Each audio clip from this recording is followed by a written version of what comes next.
I think especially for guys, we tend to believe that we can brute force these things, right? We can suck it up. We can be strong. We can push our way through it. And true strength isn't about avoiding, suppressing, or remaining stoic in the face of adversity and how we're feeling. True strength is really about having the courage to sit there, experience those feelings, and learn from them what we can. Many people want to navigate life with peace and joy, but struggle to connect to their intuition. They find themselves overwhelmed, burned out, and frustrated. My name is Francesca Phillips, and I'm obsessed with spirituality and psychology and how the two can intersect to help you live a successful and intuitive life. I believe each of us can accomplish amazing things through balance and healthy habits instead of burnout. Consider this your go-to resource for where spiritual wellness and mindful productivity meets practical wisdom. If you're craving positivity and want to know how to find the answers within instead of searching endlessly without, then you're in the right place. Get ready to feel supported and inspired. This is the Good Space Podcast. You're listening to the Good Space Podcast, episode number 46, Men and Emotions, How to Strengthen Your Emotional Connection with Yourself and Others with Mike Cameron. Before we dive in, I want to give my warm appreciation to our reviewer of the week, Jade.Joneson, and they say, interesting topics so far that cause you to reframe how you think. Well worth a listen. Jade Joneson, thank you for your review. I'm so happy to hear the effect the show has had on you, and I'm cheering you on as you continue to grow. Thank you for being such a great part of the Good Space community. If you want to be highlighted in an upcoming episode and help further the mission of the Good Space, make sure to subscribe and give us a review on Apple Podcasts so I can then highlight your review in an upcoming episode. It only takes a minute. You can pause the episode and come right back. Make sure to screenshot this episode on your phone and tag us on your Instagram story at @FindYourGoodSpace, #TheGoodSpace, to let me know that you're joining in today, as you know that I love to share those screenshots on our stories too. Welcome to the Good Space Podcast. Today, we are going to speak to an amazing man, Mike Cameron. He's an 8-figure CEO, ultra marathoner, a TEDx speaker, author, and father who teaches men to become more emotionally connected. And how he came to do this important work stems from a powerful yet tragic experience. His partner was killed by an ex-boyfriend, a situation no one ever wants to find themselves in, yet he was able to turn this tragedy around and accept the calling to help men everywhere. And I want to allow him to speak to that situation a little bit later. But he did a TEDx talk called Redefining Badass, the Way Men Think is Wrong. And then he also wrote an op-ed titled Dear Men that got over 125,000 shares. And he's basically taking the world by storm about this very important topic. And before we start, though, I want to make it very clear that this episode is very much for men who crave emotional connection but aren't sure where to start. But it's also for the women who have men in their lives. And I'm hoping that if you have a husband, brother, son, etc., and you want to understand them better, communicate better, that you'll listen to this episode and find some value as well. So, Mike, thank you so much for being on the show today. My pleasure. I got to tell you, when you said that this episode is for men who want to find more emotional connection in their life, like goosebumps. That means we're going to hit on something good then. And I feel it too. Like even just when we've spoken before, just hearing your purpose and your mission gives me goosebumps because it's so needed. And I'm just really glad that you were a voice for emotional connection for men. So we obviously know that teaching men to become emotionally connected is desperately needed, like desperately. I even see it in my own husband, who's a lawyer, and he is a very warm and kind and creative person. But I know he feels the pressure to keep it in the intellect, to keep it in the mind and the brain. And he struggles sometimes to feel okay and not feel shame for feeling things, right? So it's a very noble calling that you have. And I know that it was through a challenging experience that you accepted the call to help. So can you share with us a little more about that experience and how you connected the wires of like, oh, I need help. I need help with this. Yeah, well, it's really quite, fascinating. You talk about this mission that I have, and it's not, I don't know. I feel like I really didn't have a choice in this. This was something I've been called to do. As cliche as sometimes that sounds, This was really thrust upon me more than I sought it out.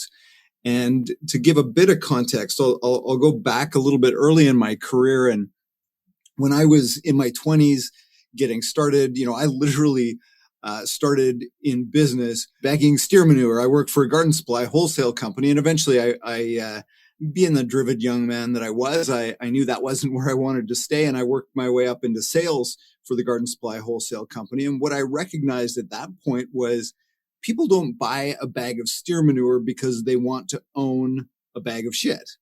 They buy a bag of steer manure because ultimately they want that feeling they're going to get when they grow a beautiful rose bush or a beautiful vegetable garden or what have you. And so as I got more into sales, I started researching, okay, well, how does this work? And if I want to sell more things, eventually I got into finance. So if I want to sell more investment instruments, it's about making that emotional connection. As human beings, we buy on emotion and we justify it with logic. And as my journey progressed and I got into business and leadership, and I recognized that, again, my team, my staff responded emotionally. And again, diving into the research, I started to recognize that as human beings, not only do we buy on emotion, but we make decisions based on emotion. And then fast forward to what you brought up with Colleen, it was a Friday morning, like many others. I found myself in the back of a police car, shaking my head, going, "What the hell? This can't be real. This can't be real. This can't be real." And the night before, Colleen had stayed at my place. It was an incredible evening. Yeah, I got to tell you a little bit about the evening, just because it is very thought provoking. So I had done a podcast interview. So I host a podcast, and I had interviewed a fellow by the name of Bob Berg, who wrote a book called The Go-Giver, which very popular book. I don't know if you've come across it, but he talks about the 5 laws of stratospheric success. And so I had just finished interviewing him. Colleen and I went out for dinner. We talked about the interview. We ended up back at my place, snuggled up on the nest chair. I was reading a book. She had grabbed a copy of The Go-Giver. And the first law of stratospheric success, as Bob puts it, is the law of value. So Colleen was reading the book, and she kind of put it down and looked over at me as we're snuggled up. And she says, "Hey, I've got a tip for you on adding value." And I said, "Oh, what's that?" She says, "When you think I look pretty, you should tell me." And so I kind of went, "Oh, well, of course I think you look pretty. You're gorgeous." And then I, being the kind of playful idiot that I am, I said, "Well, I'll tell you what, how about this? How about when I think you look ugly, I'll let you know.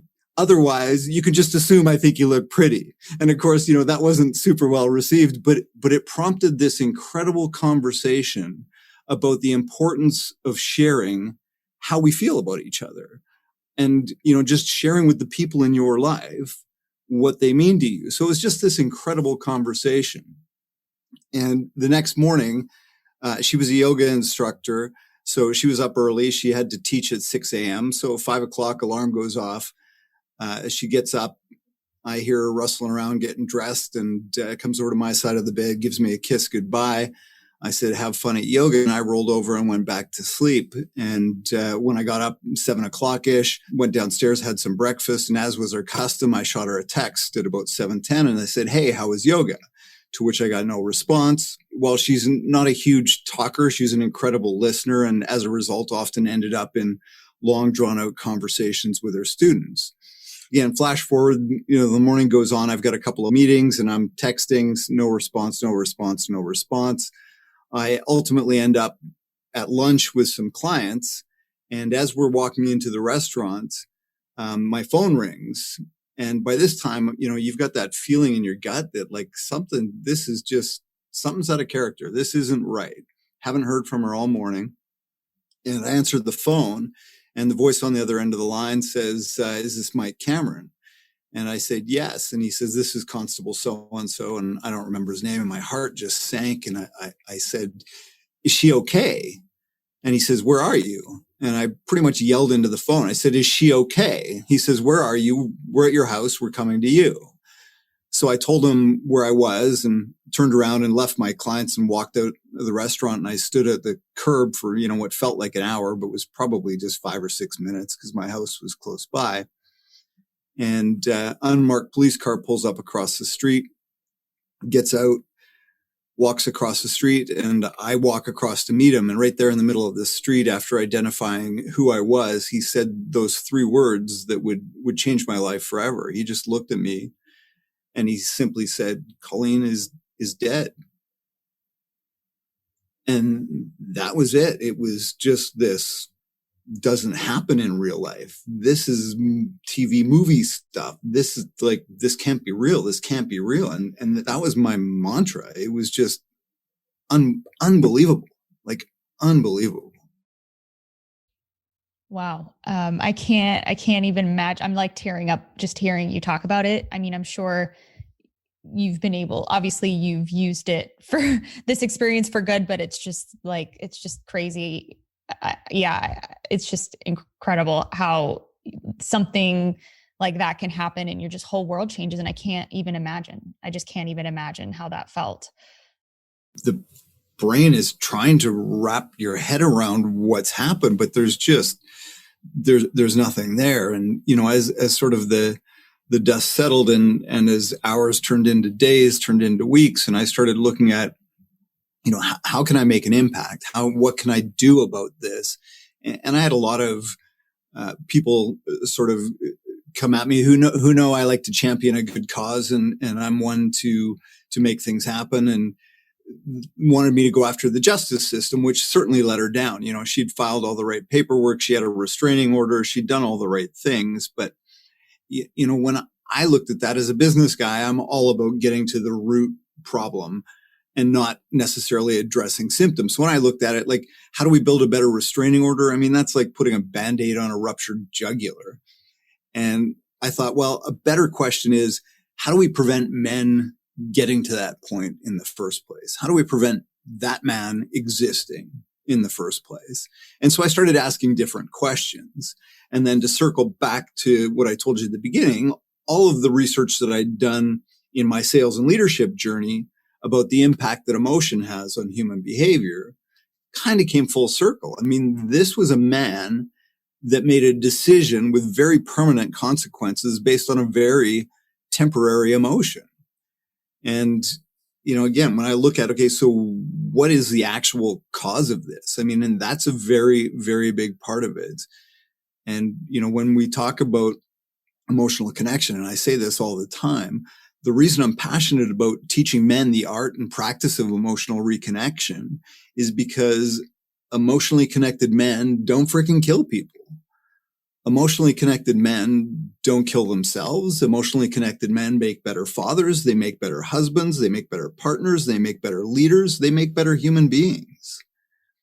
And so for me, that was a much better answer than how do we build a better restraining order?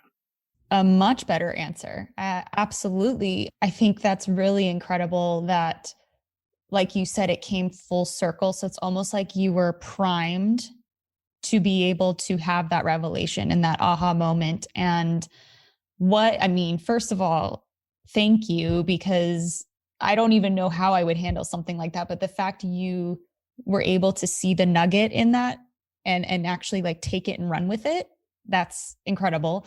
Obviously, not every man acts out that way. But in this instance, what do you think are the little things or the disconnects or like things in men's lives that might lead them to something like that? Well, again, coming back to that. So if we understand and believe the research supports that we make decisions based on emotion, and if we don't understand those underlying emotions that drive the behaviors we take, we have zero chance of living a fully awakened and purposeful existence. So whether you're talking about this in an extreme example, or whether you're talking about performing at your best as you mentioned a lawyer. I've been a CEO of a company for 16 years. We did exceptionally well. I mean, you don't perform at a high level without having some level of emotional connection. I shouldn't say you don't, because there are certainly some that do, but certainly a more efficient, more effective way of performing at that high level is to really tap into this piece. So I think it's important that we touch on that, because it is easy to say, but I'm not that guy. I will never be that guy. I would never pick up a gun. I would never do those things. No, for sure. I get it. But there's a spectrum. So the lessons learned here, what this man was missing was the ability to process that anger, that sadness, that fear, that whatever that was coming up for him. In the TEDx, I talk redefining badass, the way men think about strong is wrong. And we tend to think that strong means suppressing, avoiding, or burying how we feel, putting up that mask, that front, I got this. And that kind of stuff just doesn't work, because your emotions are coming out one way or the other. So whether it's in a fit of rage and gun violence, if that's not you, maybe that's not you. But how well do you sleep at night? Maybe it's coming up at night. I mean, a lot of men I work with, insomnia, right? And maybe it's physical ailments. There's a book called The Body Keeps the Score. And to be fair, I haven't read the book, but the premise is that your emotions show up in your physical ailments. And so they're coming out one way or the other. So you can either pretend to bury, suppress, and avoid, but they're coming out, or you can be intentional about how they come out. And for me, that is, I lose the words to articulate how valuable that is, how important that is. And you touched on, that I found that nugget. Well, I was fortunate that I had a support system around me. And I don't recall if you and I even talked about this in our first conversation, but I had a friend of mine, a yogi from Montreal, which is, halfway across the country from where I am, who sent me Ram Dass's letter to Rachel the day after Colleen was killed. And if anybody listening hasn't read it, just Google Ram Dass letter to Rachel. That letter changed my life, maybe even more so than the experience. That letter changed my life. So it's fairly short. It's maybe 5 paragraphs. Ram Dass, for those that don't know, is an American spiritual leader from the 70s. He wrote the book, Be Here Now. But he wrote this letter to Rachel, was a young girl who had been murdered. So he wrote this letter to her parents. And there were 3 pieces in that letter that struck me, like I was run over by a freight train struck me. And the first was, is anyone strong enough to remain conscious through such teachings as you are receiving? Probably very few. And I knew in that moment that I had to remain conscious through those teachings that I was receiving. And the second piece that he said was, our rational minds will never understand, but our hearts, if we keep them open to God, will find their own intuitive way. And I can't tell you, Francesca, how many times I said, why her, why now, why? And there's no answer to this. There's no rational answer. And the third piece was, now is the time to let your grief find expression. No false strength. Now is the time to let your grief find expression. No false strength. And for a guy that prides himself on being strong, that's hard. That's hard. But finding those moments where I could just break down and be with her to an extent and let my grief find expression. The timing, the delivery, the everything about that letter, that absolutely 100% changed the trajectory of my life. I really, really felt that when you were sharing it. And I appreciate you bringing that energy and sharing something so beautiful. And we'll make sure to link that in the show notes so it can be easily found by anyone listening. What are some steps that someone can take to start healing and then feeling that emotional connection again? Well, you said healing, then feeling. Is kind of the other way around. The feeling leads to healing. Okay, great. So I think especially for guys, we tend to believe that we can brute force these things, right? We can suck it up. We can be strong. We can push our way through it. And true strength isn't about avoiding, suppressing, or remaining stoic in the face of adversity and how we're feeling. True strength is really about having the courage to sit there, experience those feelings, and learn from them what we can. So I use the acronym SOAR with the guys I work with. Slow down. So practice that pause. O is open up. Open up and let whatever's there come up. The A is accept. Accept what's there. And the R is that reconnection piece. And so again, the slow down piece, for many of us, especially if you're talking high performers, high producers, we're go, go, go, go, go, go, go, go, go. Heaven forbid I'm going to slow down. But what happens is we're moving so fast that we miss things. And I'm not just talking about missing your kid's recital or, those kinds of things. We actually miss what's going on in here. And for many of us, that go, go, go, go, go becomes almost, in some cases, maybe it's subconscious, maybe it's conscious, intentional, so that we don't have to feel these things. So when we slow down and then we open up and just allow those to come up, and the open up for me is twofold. One, it's open up to myself and really allow what's there to come up. And the second piece is that open up and share. So whether that's to my partner, whether it's to another man, whether it's here, and just say, you know what, Francesca, right now I'm feeling a lot of gratitude. I'm feeling physically, I've got goosebumps. There's an energy here. And again, just opening up and not only to yourself, but sharing that. And the discoveries you'll have are incredible. And then the A, accept. So for many of us, and especially, coming back to the high performer in me, it's like, who the hell am I to feel shitty? Because again, I've got everything. I've got all the resources. I'm going to do this stuff. So who am I to feel shitty? And I don't want to accept that I feel crappy in the moment. And what happens is it becomes this spiral. So now I feel crappy for feeling crappy, which just becomes this cycle. And then again, the last piece is that reconnection. And the reason I use reconnect is because if you think of kids, toddlers, we're not disconnected from our emotional selves as kids.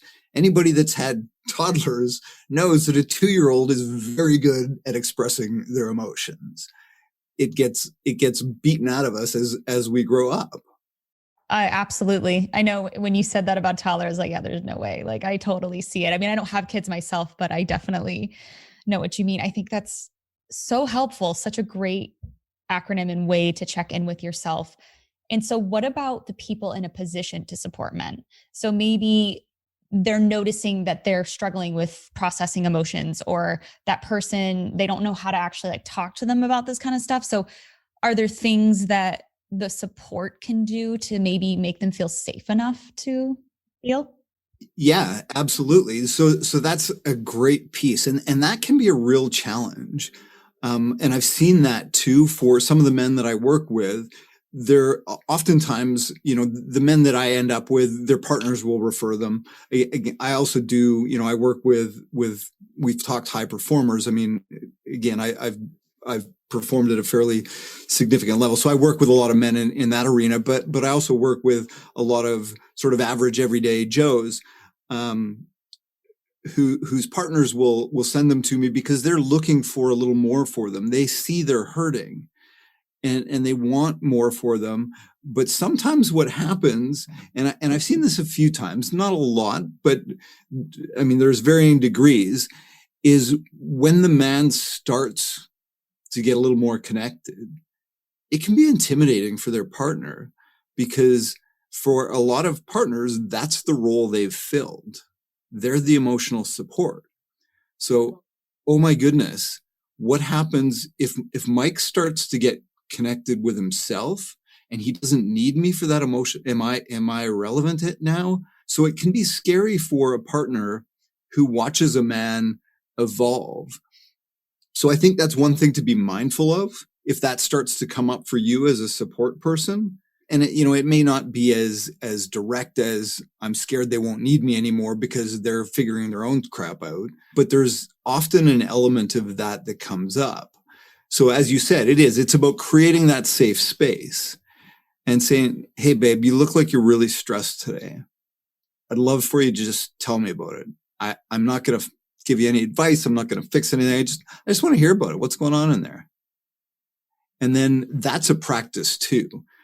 And that's one of the things that I enjoy is getting to that point of where you can start to recognize in others when things are coming up. So again, for guys, we'll often see it. The hands are tensing, the jaw's tight, the something or other is going on, and recognizing and say, hey, what's going on there? So one of the things that I do often with men is ask them about their physical.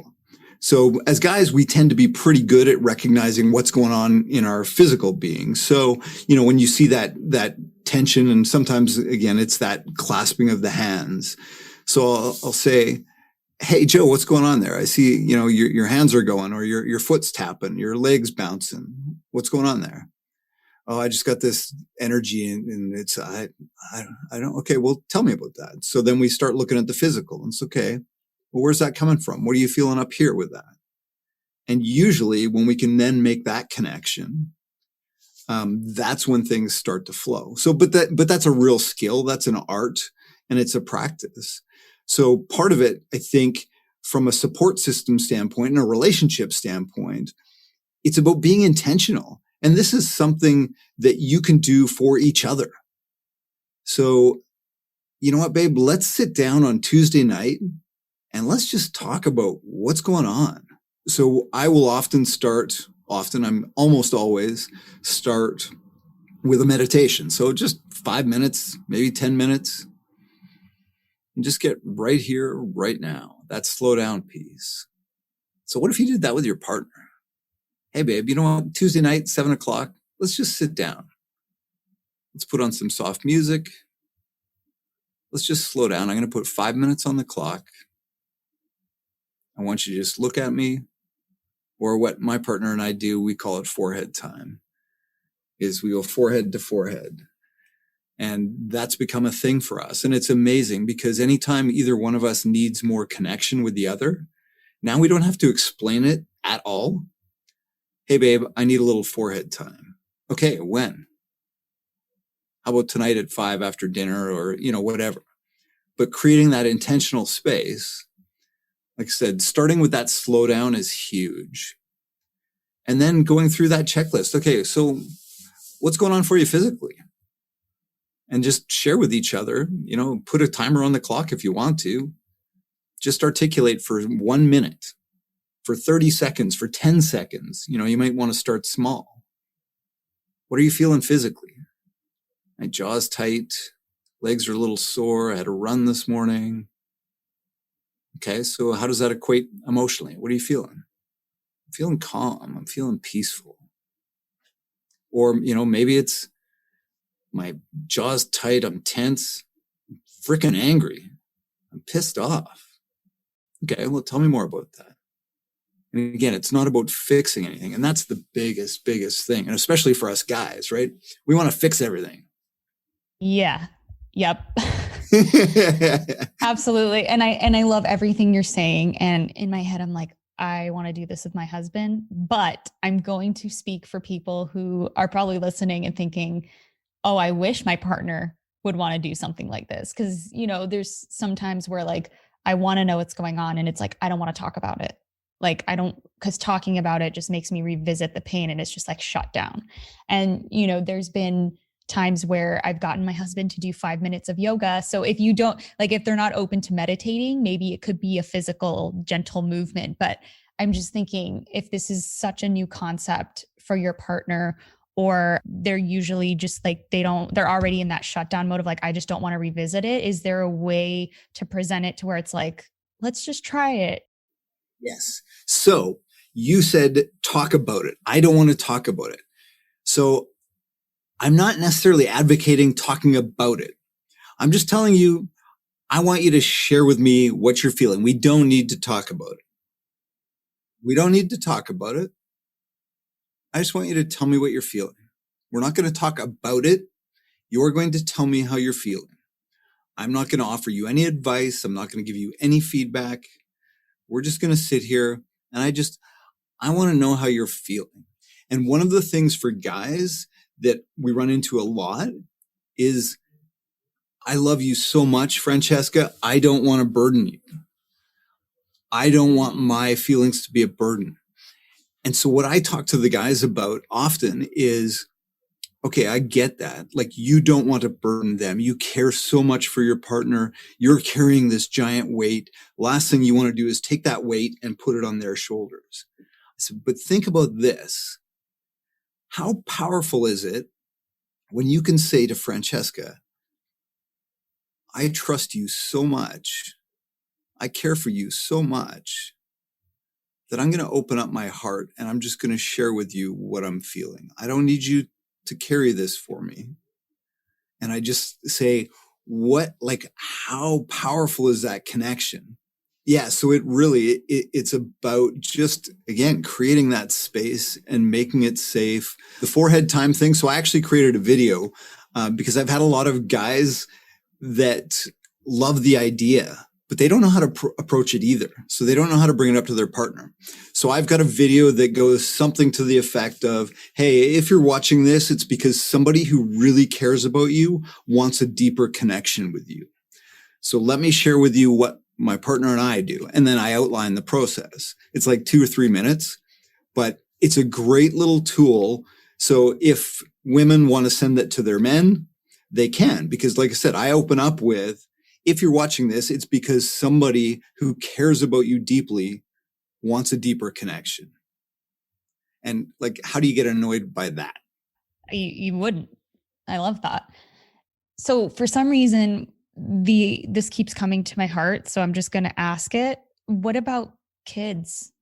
Like, if you have a son or someone who's young, is it a different way of, like, is there a way to almost not have to reverse and work through them already be conditioned to not feel? Like, is there a way to just preemptively be like, yeah, I mean, I think all of the things that we talk about, creating that safe space, creating that safe environment, modeling the way. So I'm a big fan. I talked about leadership. So I'm a big fan of Kouzes and Posner's Leadership Challenge, the 5 exemplary practices of leadership, model the way, inspire a shared vision, encourage the heart, enable others to act, and challenge the process are the 5. So the big one there is model the way, like show them, demonstrate. And that for me was challenging because, again, as parents, we feel like, well, we always have to have it together. So I can't show my kid when I lose my shit or I fall apart or I don't know what to do. Versus saying, you know what, Chris, I lost it on you yesterday. That wasn't fair. I'm really sorry. But here's what came up for me. And just sharing how I felt. You know, maybe it's got nothing to do with their behavior. I mean, maybe it does, but just explaining. So this is what I felt and encouraging that out of them too. So what's going on for you when they're acting out? Again, this I talk about a lot when we're talking about high performance or we're talking about kids. We often try and brute force change the behavior. But as we've talked about, our feelings drive our decisions drive our behaviors. So if all we do is try and brute force change our behaviors, but we haven't addressed that underlying feeling, we're always going to revert back to that. So again, with kids, it's not about don't do that. It's about, again, trying to understand and address the feeling that's driving that behavior. And I think that can be incredibly powerful. 100%. It's kind of incredible to think how emotions play such a huge role in our well-being and our health. And just hearing everything you're saying, it's like, wow, if it almost seems like the missing piece. And like you said, the root, like if we can just learn to process these emotions and feel them and accept them, imagine the world that we would have. Yeah, and I often say that. I think the number one threat facing humanity today is the emotional disconnection of men, because we live in a patriarchy. We live in a world where men control the bulk of it. And again, I don't need to get into politics, but look around the world and there's some real prime examples there. Oh yeah, absolutely. 100%. I really liked the op-ed you wrote. It almost sounded like a manifesto to me because it was just so powerful in how you delivered it. And I just wanted to add this, like, to end cap the idea of how can we help as a support. And I know you talk about it's not acceptable for men to explore their emotions. If they aren't allowed to explore our emotions, you said, then we can't expect to fully understand them or cope with them in a healthy way, which makes sense. And so you said, I need you to allow your sons to feel and express their emotions, allow the men in your life the space to safely explore their emotions without fear of being ridiculed, challenge those that mock or ridicule men for expressing emotion, feel more often.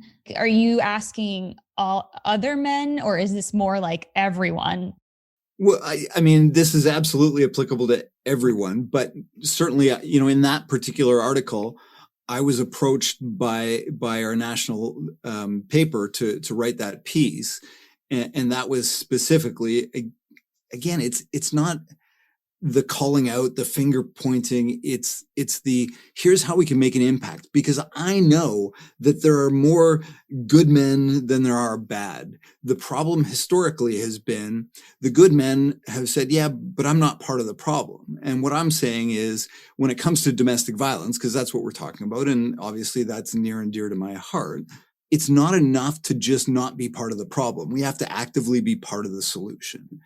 And there are ways we can do that. And you've listed some of those ways. Absolutely. So yeah, it's not enough. I know you're a good man, but it's not enough to just not be part of the problem. We need to be part of the freaking solution.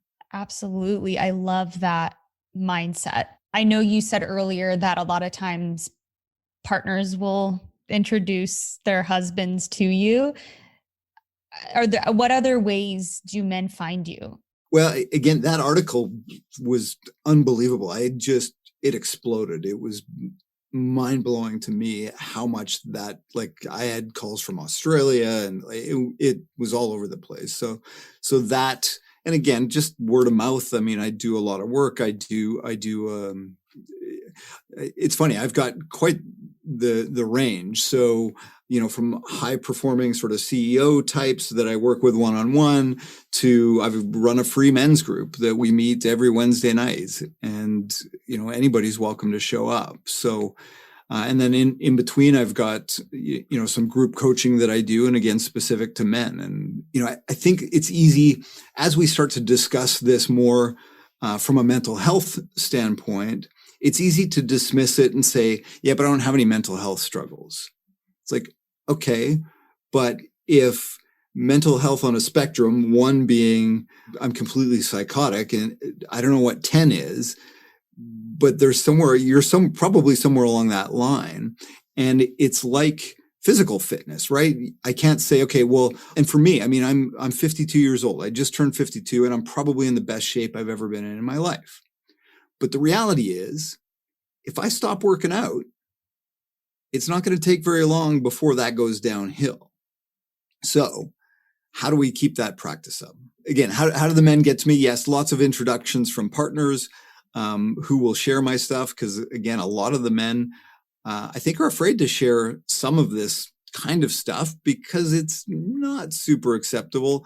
And there is also, I think there's a lot of misconception. We could talk toxic masculinity. And again, I don't think there's anything toxic about masculinity in and of itself, but there are certainly some things. I think burying, suppressing, and avoiding your emotions is absolutely toxic. The problem we run into is a lot of men get very defensive with this kind of stuff, the not all men stuff. To my answer to that is, well, until it's no men, then we got work to do. So shut up with the not all men stuff. So great. So powerful. Like you said, with working out, you have to work out to continue having that health and that muscle or whatever it is you're looking for. And I feel like, unfortunately, these emotional skills aren't taught. Aren't taught many places. I mean, I'm sure there are people who do have good skill set, but this is so needed because maybe the reason so many men are also suffering is because they just don't know better. And it's like, until you know, right? So I think it's awesome that you are helping them in such a powerful way. If you were to look like, I don't know, 20, 30 years down the road or whatever, what change do you want to say you've made doing the work that you're doing? Again, I think for me, it's just that I want to create an army of emotionally connected men. And there's so much value to, we could talk gender equity. A lot of those problems go away if we fix this, because a lot of that comes from insecurity. A lot of that comes from fear. A lot of it comes from not knowing the unknown. But if we can, again, teach that and get that emotional reconnection back, just so many of our societal ills go away. And so for me, that's, 20 years from now, I would like us to be having a different conversation for sure. And I think, we can do that. We can do that. The challenge is, the struggle is, there's still that, but that's weak. That's weak. I would rather, and I get that all the time. I don't want my military guy being soft and mushy. It's okay, but you don't, it's that combination of tough and tender that is that perfect equation for badass. I run 100-mile ultra marathons. I also cry at the drop of a hat. There is a integration of the two. I don't love the word balance, but I love the word integration. You can, and that to me, so I guess the long answer to your question is that integration of tough and tender and the understanding of that. The fact that someone would say, "Oh, I don't want them to be weak," already shows that the mindset around what tough and strong is needs to be reworked. So absolutely, I love that idea of integrating tough and tender. That is true strength, and I'm really glad that you are spearheading that. So where can people find you? MikeCameron.ca. So I'm Canadian, so I'm a .ca. MikeCameron.com. Mike Cameron's a baseball player who's far more famous than I am, so I wasn't able to get the .com. But yeah, MikeCameron.ca. I hang out a lot on LinkedIn and Facebook as well. But yeah, you can certainly find me at MikeCameron.ca. I've got a little community there, so you can join that. It's free, and again, share ideas and thoughts and have these conversations. It's great. And we'll make sure to link everything in the show notes so it's easy for you to find, easy for you to click through.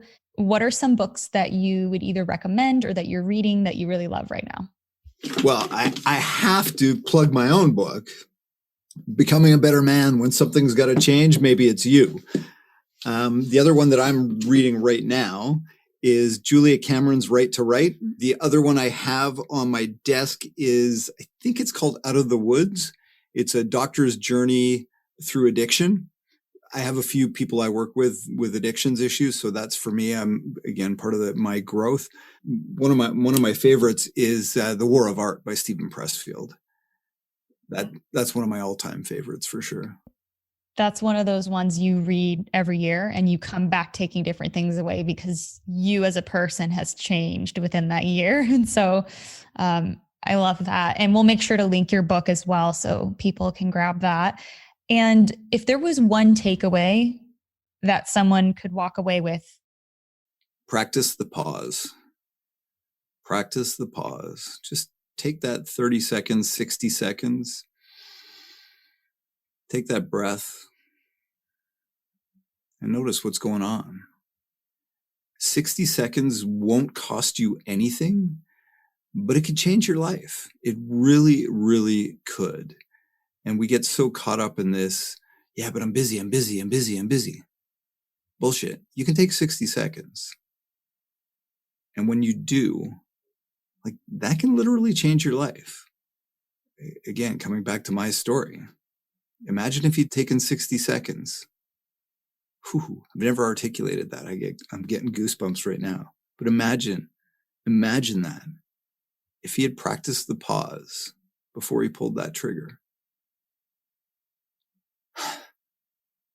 Yeah. So practice that pause. Thank you. Thank you so much for sharing your heart and your energy. And I think I've teared up at least 4 times during our conversation. I really felt that energy from you. And I know that anyone listening is going to feel it too. You're just so powerful in how you show up and just your love. And I can feel it. And I thank you so much for sharing it. And I'm excited to keep in touch. And I hope we can have you on again as well. Now it's time for an affirmation. I embrace the emotions I feel and allow myself to pause in acceptance so I can reconnect with myself.